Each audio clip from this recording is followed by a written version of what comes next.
Unit 8, D and F block elements, Standard 12, lecture number 7. 8.4, some important compounds of transition elements. 8.4.1 in your NCERT textbook, oxides and oxoanions of metals. First of all, understand what is meaning of oxides. Metals when reacts with oxygen at higher temperature, it gives metal oxides. Oxoanions means what?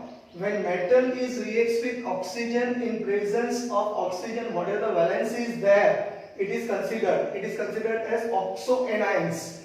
VO2 plus, or we can say that VO2 plus, VO2 plus or VO plus 2. This is known as oxoanions because oxygen possesses negative charge and vanadium possesses positive charge because of matter. यहाँ पे all the metals except scandium form MO oxide which are ionic. जो है आयनिक है वो याद रखना पड़ेगा आपको. आयनिक का मतलब ये है कि आयनिक फॉर्म में वो होते हैं और हमने ऑलरेडी आगे पढ़ लिया है लेटाइस स्ट्रक्चर में कॉपर और डिफरेंट टाइप्स ऑफ जो एलिमेंट्स है वो आयनिक है, वो आपको याद रखना पड़ेगा. Highest oxidation number in oxides Sc2O3 to Mn2O7, यानी कि स्कैंडियम जो ऑक्साइड है वहां से जाके मैंगनीज ऑक्साइड तक जाओगे तो हाईएस्ट ऑक्साइड होगा, उसके बाद में लोएस्ट हो जाएगा. बियॉन्ड ग्रुप 7 यानी कि ग्रुप 7 के बाद में no higher oxides of iron above Fe2O3 are known, यानी कि आयन का है जो Fe2O3 है वो सबसे ज्यादा Fe+3 जो Fe+3 फॉर्म यहाँ पे होता है जो सबसे ज्यादा ऑक्साइड्स का जो है स्टेबल होगा और वो हायर ऑक्साइड्स ऑफ आयन वो जाना जाएगा. तो आपको यहाँ पे जो ये आज पूरा जो लेक्चर है यहाँ का जो है up to we can say that to 5, तो यहाँ तक आपको एमसीक्यू क्वेश्चंस के बारे में सोचना पड़ेगा क्योंकि यहाँ पे एमसीक्यू क्वेश्चंस ही आते हैं तो मैक्सिमम आपको वो याद रखना पड़ेगा. देखिए अब यहाँ पे है besides the oxides the oxocations stabilize V5 as VO2 plus, V4 as VO2 plus, Ti4 as TiO2 plus, यानी कि यहाँ पे जो वैलेंसी है वेनेडियम की 5 होगी, यहाँ पे वेनेडियम की 4 होगी और यहाँ पे टिटेनियम की 4 होगी. तो याद रखना पड़ेगा, ये एमसीक्यू क्वेश्चन में आपको याद रखना पड़ेगा. As the oxidation number of metal increases, the ionic character decreases. याद रखिएगा, oxidation number of metal increases होगा तो आयनिक कैरेक्टर डिक्रीज होगा. ये भी याद रखिए क्योंकि इंक्रीजेस और डिक्रीजेस अगर आपको एमसीक्यू में पूछा गया तो बहुत इंपॉर्टेंट पार्ट्स हैं, याद रखना पड़ेगा. और ऑक्सीडेशन नंबर जो इंक्रीज होंगे तो आयनिक कैरेक्टर ऑटोमेटिक डिक्रीज ही होंगे. आपको ये भी याद रखना है ionisation enthalpy, first ionisation enthalpy, second ionisation enthalpy अब जानते ही हो तो उस तरीके से आयनिक कैरेक्टर वहां पे डिक्रीज होगा. In the case of Mn2O7 is covalent green oil, याद रखिए ये भी Mn2O7 कोवेलेंट ग्रीन ऑयल याद रखना पड़ेगा ये भी क्योंकि यहाँ पे बहुत सारे एमसीक्यू क्वेश्चन आएंगे. एमसीक्यू फॉर्म में याद रखिए तो आपको बहुत इजी रहेगा. उसके बाद में CrO3 and V2O5 have low melting points. CrO3 and V2O5 have low melting points. फिर से एक बार एमसीक्यू का question. In this higher oxides, the acidic character is predominant. जो higher oxides होते हैं उसके जो acidic character है वो predominant है. Thus Mn2O7 gives HMnO4, CrO3 gives H2CrO4 and H2Cr2O7. H2CrO4 chromic acid है, H2Cr2O7 हाइड्रोजन क्रोमेट है. आपको याद रखना पड़ेगा. तो यहाँ पे जो है ये जो मैंने लाइन लगाई यहाँ पे तो वो भी एक इंपॉर्टेंट है जो एमसीक्यू क्वेश्चन में आएगा. V2O5 is amphoteric. अब मैं आपको यहाँ पे बता देता हूँ एम्फोटेरिक कौन से हैं, एसिडिक कौन से हैं, बेसिक कौन से हैं, उसका एक लिस्ट बना दो तो बहुत इजी रहेगा. तो V2O5 is amphoteric though mainly acidic and it gives VO4 3- ion as well as VO2 plus salts. VO4-3 as well as VO2 plus salts. ये बाद में भी आएगा लेकिन वहां पे अगर मिस्टेक हो तो देख लेना क्योंकि टेक्स्ट बुक में है वही हमें लेना पड़ेगा. In vanadium gradual change from the basic V2O3 to less basic V2O4 and to amphoteric V2O5.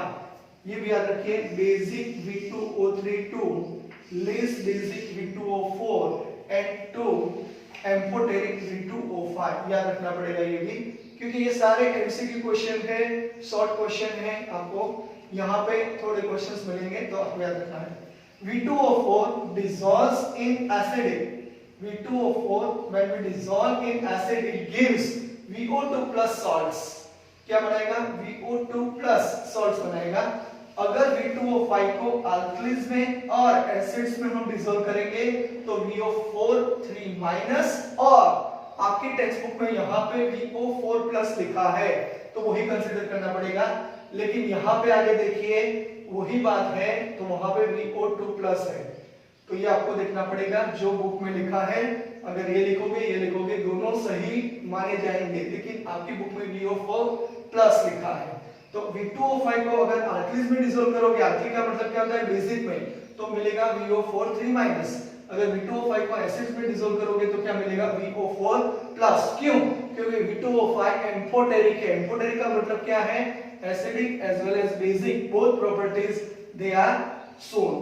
That's why V2O5 is considered as amphoteric. दूसरी बात है CRO is basic, but Cr2O3 is amphoteric. ये क्वेश्चन बहुत बार पूछा गया है, short question में रखना पड़ेगा। CRO is basic, but Cr2O3 is amphoteric. तो इस तरीके से जो आपकी एनसीईआरटी टेक्स्ट बुक में ऑक्साइड्स एंड ऑक्सोएनाइड्स ऑफ मेटल्स है, यहाँ पे जो डिस्कशन की गई है वो डिफरेंट टाइप्स ऑफ ऑक्साइड्स हैं। आगे हम मेल्टिंग पॉइंट क्यों ज्यादा है क्यों कम है वो आगे पढ़ चुके हैं, कहाँ पे आपको मालूम होना चाहिए। पीरियोडिक फिजिकल प्रॉपर्टीज में वो पढ़ाया था वही टॉपिक है, तो आपको वो देखना पड़ेगा। उसके बाद में यहाँ पे बहुत सारे एमसीक्यू क्वेश्चंस है, उसको आप शॉर्ट आउट कीजिए, उसको आप सॉल्व कीजिए और याद रखने की कोशिश कीजिए। तो यहाँ तक जो लेक्चर है वो oxides and oxo anions of metals यहाँ पे फिनिश हो रहा है। अब आगे 8.4.2 में पोटेशियम डाइक्रोमेट जो है K2Cr2O7 उसकी प्रिपरेशन, प्रॉपर्टीज एंड यूजेस के बारे में हम डिस्कस करेंगे, तो इसका स्क्रीनशॉट निकाल लीजिए। Okay, now in your unit 8 D and develop elements, आगे का टॉपिक जो है पोटेशियम डाइक्रोमेट की preparation, properties and uses. Starting में यूजेस दी गई है, लेदर इंडस्ट्रीज में यूज होता है, एजो कंपाउंड्स प्रिपेयर में यूज होता है, वो हम बाद में देखेंगे।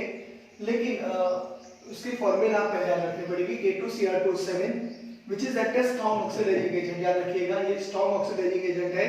और वो कैसे प्रिपेयर किया जाता है वो पहले आपके एनसीईआरटी टेक्स्ट बुक में दिया गया है, और ये बोर्ड में 2020 में ये क्वेश्चन पूछा गया था।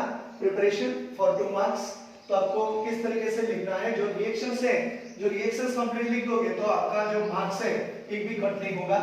लेकिन रिएक्शंस के बारे में अभी भी बताता हूं। तो यहाँ पे आपको फॉर्मूला, बहुत सारी फॉर्मूला आएगी। देखिए यहाँ पे पहले तो ये है, जो आयन का ओर है उसको क्या कहेंगे? क्रोमाइट ओर। आप जानते हो क्रोमाइट ओर की फॉर्मूला है Fe2O4। जो क्रोमाइट ओर है उसको आपको कन्वर्ट करना पड़ेगा क्रोमेट में, और जो क्रोमेट है, क्रोमेट को आपको एसिडिफाई करना पड़ेगा फिल्टर करके। और एसिडिफाई किसके साथ करोगे? सल्फ्यूरिक एसिड के साथ। तो आपको मिलेगा ऑरेंज कलर का सोडियम डाइक्रोमेट, सही है। और सोडियम डाइक्रोमेट का जो क्रिस्टल मिलेगा उसको क्रिस्टलाइज करेंगे तो Na2Cr2O7 और 2H2O, डॉट 2H2O, इसका मतलब वाटर मॉलिक्यूल सराउंडेड हो जाएंगे, तो वो आपका रखा है। तो दूसरी बात ये है कि Na2Cr2O7 उसके साथ आपको KCl से रिएक्ट करना पड़ेगा। क्यों?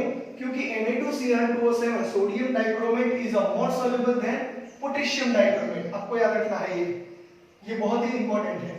तो Na2Cr2O7 को आपको पोटेशियम क्लोराइड के साथ रिएक्शन करना पड़ेगा, और उसके साथ K2Cr2O7 और ट्वाइस NaCl मिलेगा। जो ऑरेंज कलर के क्रिस्टल से उसको क्रिस्टलाइज आउट करेंगे तो ऑरेंज कलर के हमें क्रिस्टल मिलेंगे। तो यहाँ पे हम फिर से देख लेते हैं, क्रोमाइट ओर है उसको सोडियम कार्बोनेट और पोटेशियम कार्बोनेट, यहाँ सोडियम भी लिया जाता है, पोटेशियम भी लिया जाता है, इससे आपको रिएक्शन करना है। और किसके साथ? एयर के साथ, एसिड एयर के साथ फ्यूजन करना है। तो क्रोमाइट जो ओर है वो येलो कलर के सोडियम क्रोमेट में कन्वर्ट हो जाएगा, और FeCl2O4 में से Fe2O3 जो हेमेटाइट है और 8 moles of carbon dioxide release होंगे। अगर आपने ये रिएक्शन परफेक्ट लिख दिया तो आपको 1 मार्क्स मिल जाएगा, तो आपको याद रखना है। दूसरी बात, जो सोडियम क्रोमेट है जो येलो कलर का है उसको आप फिल्टर कर दीजिए, उसको एसिडिफाइड, एसिडिफाइड का मतलब क्या होता है, उसमें आपको सल्फ्यूरिक एसिड डालना है। तो सल्फ्यूरिक एसिड डालोगे तो उसमें 5H+ हो गया, इसका मतलब डिहाइड्रेटिंग एजेंट भी है। तो Na2CrO4 डिहाइड्रेटिंग एजेंट का मतलब होता है वाटर मॉलिक्यूल को रिमूव करेगा, तो Na2Cr2O7 में कन्वर्ट कर देगा, 2Na+ और H2O में कन्वर्ट हो जाएगा। जो ऑरेंज कलर के सोडियम डाइक्रोमेट हमें मिलेंगे, लेकिन जो Na2Cr2O7 into 2H2O यानी कि इसको वाटर के साथ रिएक्ट करोगे तो ये क्रिस्टलाइज फॉर्म में Na2Cr2O7.2H2O ये फॉर्म में आएगा, कैन बी क्रिस्टलाइज। अब आपको Na2Cr2O7 को आपको क्या करना है, पोटेशियम क्लोराइड के साथ रिएक्शन करना है। तो इसके साथ रिएक्शन करने से K2Cr2O7 देख लीजिए, यहाँ पे 2K+ और Cl- होगा, यहाँ पे 2Na+ और Cr2O7- होगा। तो K2Cr2O7 पोटेशियम डाइक्रोमेट के ऑरेंज कलर के क्रिस्टल्स मिलेंगे, बहुत सारे क्रिस्टल मिलते हैं। तो क्यों? क्योंकि Na2Cr2O7 is more soluble then K2Cr2O7। तो K2Cr2O7 के क्रिस्टल्स यहाँ पे ऑरेंज कलर के मिलेंगे, उसको आपको निकालना है बस। तो ये हो गया प्रिपरेशन, K2Cr2O7 का प्रिपरेशन। फिर से एक बात, क्रोमाइट और कन्वर्टेड इनटू क्रोमेट, जो येलो कलर का है वो सोडियम क्रोमेट, और सोडियम क्रोमेट में से आपको क्या तैयार करना है, ऑरेंज सोडियम डाइक्रोमेट। सही है, जो ऑरेंज कलर का है सोडियम डाइक्रोमेट आपको तैयार करना है। उसके बाद में आपको पोटेशियम क्लोराइड के साथ रिएक्शन करना है, पोटेशियम डाइक्रोमेट मिलेगा। और आपको याद रखना है sodium dichromate is more soluble than potassium dichromate. अब ये देखिए एक कन्वर्जन है, यानी कि इंटरकन्वर्टिबल है। येलो कलर का जो क्रोमेट है वो ऑरेंज कलर में डाइक्रोमेट में कन्वर्ट हो जाएगा, लेकिन वहां पे एसिडिक मीडियम होना चाहिए। और यहाँ पे देखिए ऑरेंज कलर का जो डाइक्रोमेट आयन है वो क्रोमेट आयन में कन्वर्ट हो जाएगा, जो येलो कलर का है वहां पे बेसिक मीडियम होना चाहिए। किस तरह? अगर आपको रेडॉक्स रिएक्शन पता है तो बहुत इजी तरीके से पहले इसको बैलेंस करते हैं। तो यहाँ पे 2 है तो यहाँ से 2 से मल्टीप्लाई करना पड़ेगा। तो यहाँ पे देखिए 2 2 4 हो गया, यानी कि यहाँ पे जो चार्ज है वो -4 है, यहाँ पे जो चार्ज है वो -2 है। एसिडिक मीडियम है, आप जानते हो एसिडिक मीडियम के लिए H+ से हम क्या करते हैं, चार्ज को बैलेंस करते हैं। तो यहाँ पे आपकी टेक्स्ट बुक में दिया गया है 2H+, देख लीजिए ये हो गया 2H+ + 2Cr2O4- it gives Cr2O7- यानी कि यहाँ पे जो pH है वो एसिडिक की होगी, pH कम होगी, वो याद रखना है, क्योंकि pH 1 to 7 है वो एसिडिक है, pH 7 to 14 यानी कि 7 से अबव है वो बेसिक है। तो इस तरीके से आपको बैलेंस करना आना चाहिए, तो बहुत इजी रहेगा। दूसरी बात, Cr2O7- में से Cr2O4- भी कन्वर्ट होता है, यानी कि ऑरेंज कलर है, यहाँ पे येलो कलर है। देख लीजिए यहाँ पे क्रोमियम 2 है तो यहाँ पे 2 से मल्टीप्लाई करना पड़ेगा। तो यहाँ पे 2 2 4 हो गया, यानी कि यहाँ पे चार्ज -4 है और यहाँ पे चार्ज -2 है। तो दोनों को बैलेंस करने के लिए बेसिक मीडियम में हम OH- को ऐड करते हैं। तो OH- कितने यहाँ पे होने चाहिए, तो OH- यहाँ पे होने चाहिए, कितने होने चाहिए, 2 OH-, सही है, 2H- हो गया। और उसके बाद में वाटर मॉलिक्यूल को आप जो 4 2 8 हो गया, तो यहाँ पे एक ऑक्सीजन चाहिए, तो यहाँ पे आप वाटर मॉलिक्यूल ऐड कर दो और यहाँ पे भी वाटर मॉलिक्यूल को ऐड कर दो, हो गया कंप्लीट रिएक्शन। आप अगर रेडॉक्स रिएक्शन बहुत अच्छी तरह से पढ़े हो तो ये बहुत ही सिंपल है।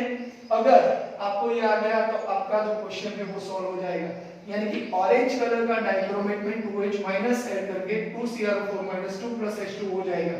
देखिए दोनों साइड बैलेंस भी हो जाता है। तो इस तरीके से आपको याद रखना है। फिर से एक बार देख लेते हैं, यहाँ पे देख लेते हैं, क्रोमियम 2 है, ऑक्सीजन यहाँ पे 4 2 8 है, 7 + 1 8 हो गया, हाइड्रोजन 2 है, बैलेंस में दोनों साइड। यहाँ पे कितना आएगा, -2, यहाँ पे भी -2 हो गया, तो रेडॉक्स रिएक्शन होगा यहाँ पे। और यहाँ पे देखिए Cr2O7- और यहाँ पे क्रोमियम 2 है, सही है, तो यहाँ पे क्रोमियम 2 हो गए।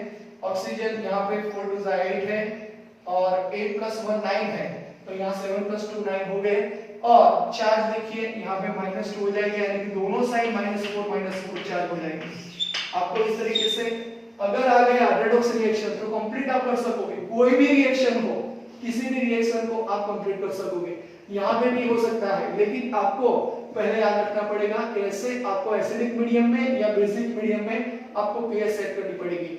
यानी कि जो क्रोमेट है वो डाइक्रोमेट आयन में और डाइक्रोमेट है वो क्रोमेट आयन में कन्वर्टिबल है, लेकिन डिपेंडिंग अपॉन pH है।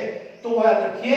तो इस तरीके से यहाँ पे हम प्रिपरेशन फिनिश कर रहे हैं। उसके बाद में जो क्रोमेट और डाइक्रोमेट आयंस है उसके स्ट्रक्चर्स और उसके जो कंस्ट्रक्शंस के बारे में और उसके रिएक्शंस के बारे में पढ़ेंगे, यानी कि प्रॉपर्टीज ऑफ पोटेशियम डाइक्रोमेट के बारे में पढ़ेंगे। ये रिएक्शन को आप 5 से 6 बार लिख दीजिए और याद रखने की कोशिश कीजिए। यहाँ पे कोई ऐसी हिंट दूसरी नहीं है, आपको याद रखना ही पड़ेगा क्योंकि बोर्ड में ये पूछा जाता है। तो आपको इस तरीके से, और यहाँ पे देखिए मैंने हिंट बताई, तो वो हिंट की आप प्रैक्टिस कीजिए तो बहुत अच्छी तरीके से आप ये सॉल्व कर पाओगे। बहुत सारे ऐसे रेडॉक्स रिएक्शन हैं जो इस तरीके से सॉल्व होते हैं, जो प्रॉपर्टीज में हम जो डिस्कशन करेंगे। अगर आपको रेडॉक्स रिएक्शन नहीं आता तो एक बार फिर से एक बार यहाँ पे देख लीजिएगा, तो आप बहुत इजी तरीके से आंसर दे पाओगे।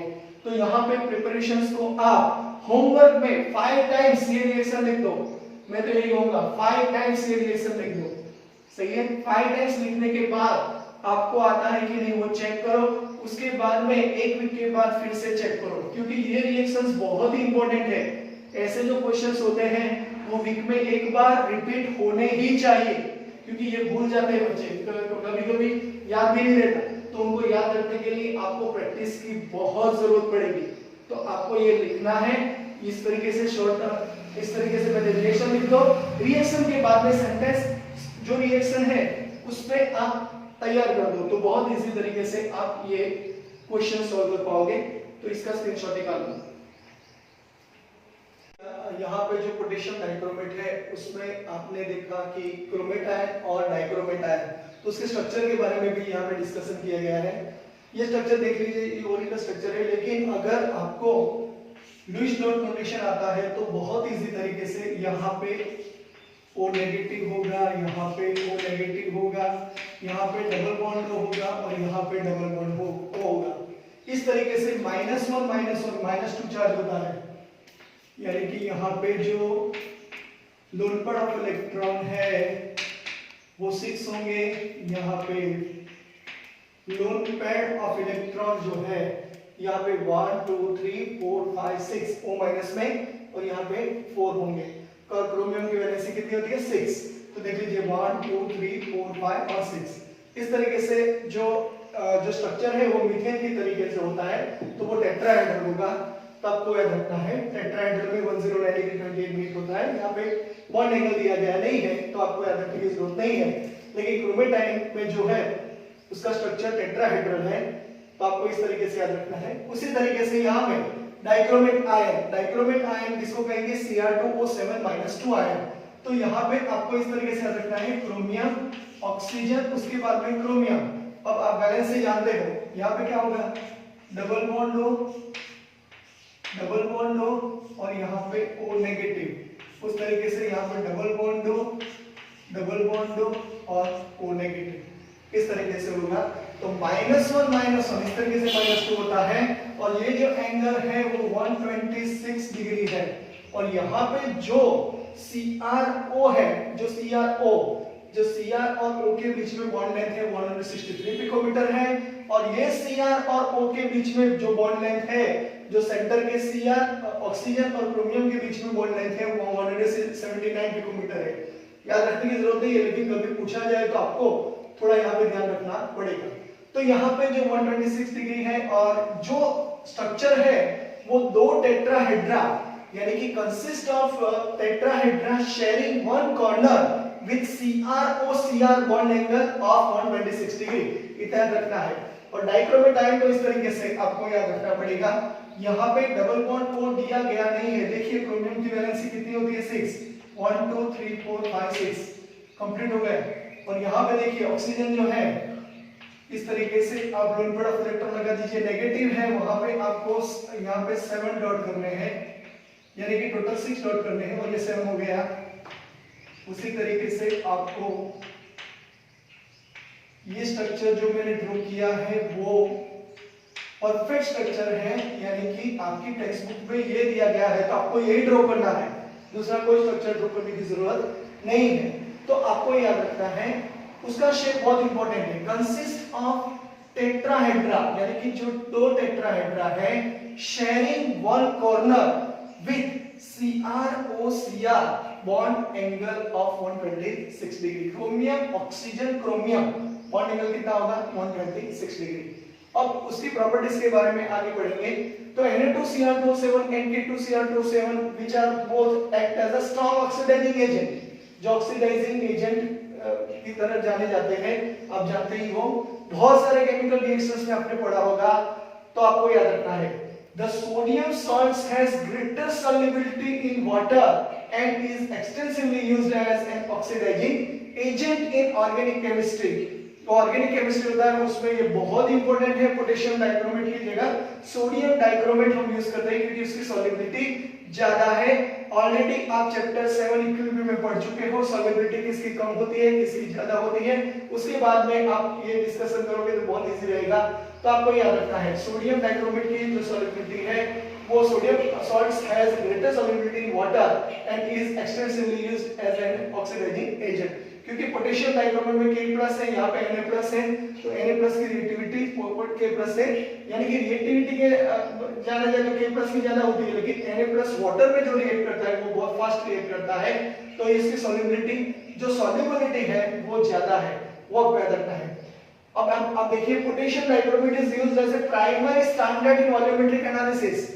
आपने अगर प्रैक्टिकल में देखा है रेडॉक्स टाइट्रेशन, तो रेडॉक्स टाइट्रेशन में आपने potassium permanganate versus ferrous Fe+2 ion और ferrous ammonium sulphate ion, ferrous ammonium sulphate solution उसके बारे में पढ़ा होगा।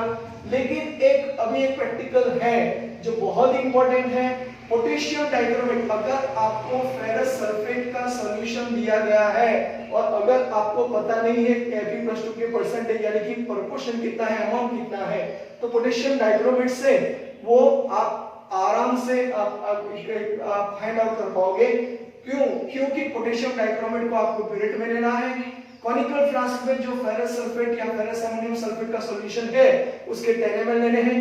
उसके बाद में आपको बफर जो है H3PO4 फास्फोरिक एसिड लेना है। अगर फास्फोरिक एसिड आपके पास नहीं है तो 2 test tube sulphuric acid 2 normal और एक टेस्ट ट्यूब Na2HPO4 डालना है तो आपको फास्फोरिक एसिड मिलेगा।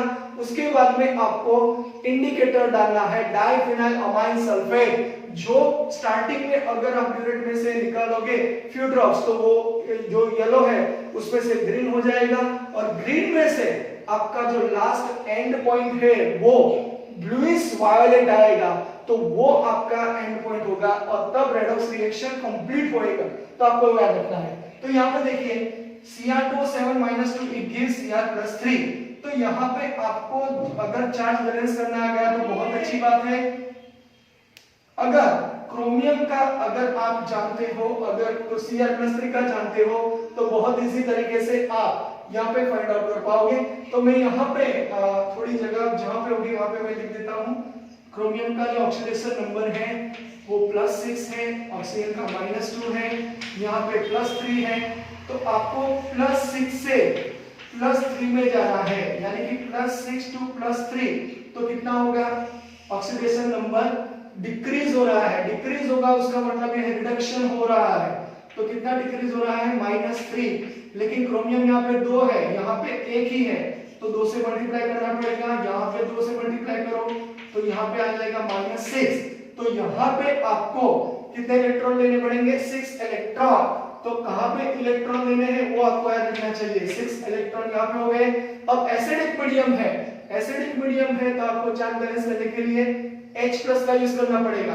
तो यहाँ पे देखिए -6 और -2 यानी कि यहाँ पे -8 चार्ज है और यहाँ पे 3 2 6 +6 है और 8 और 6 को ऐड कर दो तो 14H+ हो जाएगा।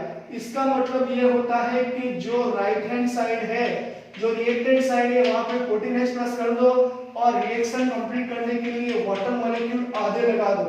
तो इस तरीके से आपके टेक्स्ट बुक में ये रिएक्शन दिया गया है, सही है। तो अब मैं ये रिएक्शन लिख देता हूं यहाँ पे फिर से एक बार, 14H+ 6 electron plus Cr2O7 minus 2, it gives Cr plus 3 plus 7H2O और इसका A0 जो वैल्यू है 1.33 वोल्ट है। आपको याद रखना पड़ेगा। यहाँ पे जो है रिडक्शन पोटेंशियल होगा क्योंकि इलेक्ट्रॉन ऐड हो रहा है तो रिडक्शन पोटेंशियल, अगर इलेक्ट्रॉन रिलीज होगा तो ऑक्सीडेशन पोटेंशियल। तो A0 की वैल्यू 1.33 वोल्ट है। अब एसिडिक मीडियम में रिएक्शन हो गया। अब देखिए यहाँ पे बहुत ही सिंपल दिया गया है, अगर I- है उसको I2 में कन्वर्ट करना है, H2S है उसको S में कन्वर्ट करना है, Sm+2 है उसको Sm+4 में कन्वर्ट करना है, Fe+2 है उसको Fe+3 में कन्वर्ट करना है। आप कहेंगे यहाँ पे 6 इलेक्ट्रॉन है, क्यों? क्योंकि यहाँ पे 6 इलेक्ट्रॉन है इसलिए। लेकिन अगर आपको ये बैलेंस करना आ गया तो बहुत इजी रहेगा। देख लीजिए ऑक्सीडेशन नंबर यहाँ पे -1 है, यहाँ पे 0 हो जाएगा। -1 to 0 यानी कि -1 से 0 इंक्रीज होगा। कितना इंक्रीज होगा? +1। लेकिन यहाँ पे आयोडीन कितने हैं? 2, तो यहाँ से 2 से मल्टीप्लाई करेंगे तो यहाँ पे 2 से मल्टीप्लाई करना पड़ेगा, तो यहाँ पे 2 इलेक्ट्रॉन हो जाएंगे। अगर आपको यहाँ पे 6 इलेक्ट्रॉन चाहिए तो 3 से मल्टीप्लाई करना पड़ेगा। अगर आपने यहाँ पे 3 से मल्टीप्लाई किया तो ये आ जाएगा। सो 6i minus it gives 3i2 plus 6 electron. आपको याद रखना है, बहुत इजी है। अगर आपने प्रैक्टिस कर दी तो बहुत इजी तरीके से आप ये कर पाओगे। तो यहाँ पे देख लीजिए सल्फर का है -2 और यहाँ पे सल्फर का आ जाएगा 0। लेकिन -2 to 0 क्या होता है? फिर से एक बार, -2 to 0 यहाँ पे +2 होगा, तो यहाँ पे +2 है तो यहाँ पे 2 इलेक्ट्रॉन हो जाएंगे। ओके, तो यहाँ पे इलेक्ट्रॉन 2 हो गए, तो यहाँ पे H2S S+2 इलेक्ट्रॉन, तो आपको यहाँ पे H+ ऐड करना है। तो यहाँ पे 2 इलेक्ट्रॉन है, उसको न्यूट्रलाइज करने के लिए आपको 2H+ यहाँ पे ऐड करना पड़ेगा। 2 इलेक्ट्रॉन है तो 3 से मल्टीप्लाई कर दो तो ये रिएक्शन आ जाएगा। 3H2S प्लस 3S, देख लीजिए प्लस यहाँ पे 3 2 6 और उसके बाद में यहाँ पे भी 6H+। उसी तरीके से आप Sn+2 इट गिव्स Sn+4 को भी कन्वर्ट कर सकते हो। अगर आपको आता है तो बहुत इजी बात है। Sn+2 Sn+4 यानी कि +2 to +4, तो यहाँ पे 2 इलेक्ट्रॉन अगर रख देते हैं तो ये हो जाएगा। तो यहाँ पे देखिए Sn+2 Sn+4 6 इलेक्ट्रॉन, तो यहाँ पे Sn+2 Sn+4 +2 इलेक्ट्रॉन है, 3 से मल्टीप्लाई करोगे तो 6 इलेक्ट्रॉन आ जाएंगे। 6 इलेक्ट्रॉन इसलिए मल्टीप्लाई करना है क्योंकि यहाँ पे रिएक्टेंट साइड 6 इलेक्ट्रॉन है, तो प्रोडक्ट साइड भी 6 इलेक्ट्रॉन होने चाहिए। अगर आपको टोटल रिएक्शन चाहिए, इसका मतलब ये है कि ये ऑक्सीडेशन ऑफ रिएक्शन है और ये है जो रिडक्शन ऑफ रिएक्शन है। देख लीजिए इसको क्या कहेंगे? आप अगर आपने रेडॉक्स रिएक्शन अच्छी तरह से पढ़ा है, प्रैक्टिकल में अच्छी तरह देखा है, तो आपको बहुत इजी तरीके से पता चल जाएगा। इसको कहेंगे ऑक्सीडेशन ऑफ रिएक्शन और इसको कहेंगे रिडक्शन ऑफ रिएक्शन। तो इस रिएक्शन में अगर Fe+2 का कलर येलो है तो येलो में से कौन सा कलर आएगा? जो पोटेशियम डाइक्रोमेट का कलर उसके साथ हम डाइफेनोलामाइन सल्फेट को ऐड करते हैं तो ब्लूइश वायलेट आएगा। तो यहाँ पे अगर हमने एडिशन कर दिया तो जो लास्ट रिएक्शन आपकी बुक में दिया गया है वो ये है 6 Fe+2 plus 14H plus Cr2O7 2 minus it gives 6 Fe+3 plus twice Cr+3 plus 7H2। ये लास्ट रिएक्शन है, देख लीजिए। तो ये रिएक्शन होगा, इसका मतलब ये होता है जो Fe+2 है उसको Fe+3 में कन्वर्ट करने के लिए ये पोटेशियम डाइक्रोमेट ऑक्सीडाइजिंग एजेंट की तरह वर्क करता है। आपको याद रखना है, इसलिए potassium dichromate is used as a primary standard volumetric analysis. Explain with suitable illustration. अगर आपने यहाँ से कोई भी एग्जांपल ले लिया तो आपको पूरे मार्क्स मिल सकते हैं। तो ये क्वेश्चन है, इसका क्वेश्चन का आंसर यहाँ पे है, तो आपको याद रखना है। उसके बाद में लास्ट में है uses. Uses NCERT text book में स्टार्टिंग में दिया गया है। Very important chemical use in leather industries. याद रखिएगा, लेदर इंडस्ट्रीज में फॉर्मिक एसिड भी आता है अगर आपको याद हो तो। And as an oxidant for preparation of many azo compounds. Azo compounds जो प्रिपेयर किया जाता है वो पोटेशियम डाइक्रोमेट की मदद से यानी कि उसके यूज से किए जाते हैं। तो ये यूज आपको याद रखने पड़ेंगे। इस तरीके से पोटेशियम डाइक्रोमेट की प्रिपरेशन, प्रॉपर्टीज एंड यूजेस यहाँ पे फिनिश हो रही है। लेकिन आपको याद रखना है कि यहाँ पे रेडॉक्स रिएक्शन आप ऑलरेडी पढ़ चुके हो।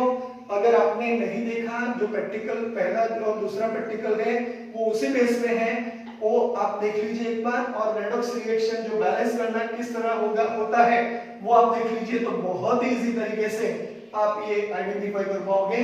तो ये 1, 2 और 3 जो पार्ट्स है बहुत इंपॉर्टेंट है, उसको आप एक बार नोट डाउन कर दीजिए।